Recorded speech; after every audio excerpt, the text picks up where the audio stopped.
Mga kapuso, nandito tayo sa Barangay Subic, Ilaya sa Agoncillo, Batangas.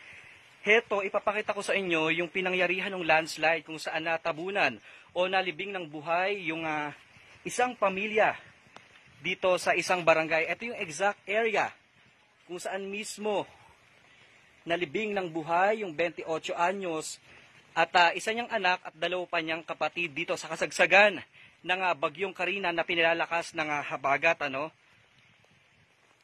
Ayon sa mga otoridad, tumagal ng 3 oras yung retrieval operations bago nakuha yung 4 na bangkay dito sa lugar na ito. Ayon sa mga otoridad pa, o ayon sa barangay police, inabisuhan pa raw muna nila itong pamilya.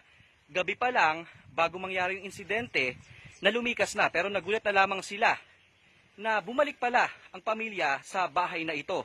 Katabi lamang ng bahay nila itong piggery, pero kapansin-pansin na ito ay hindi man lang nasalanta ng landslide.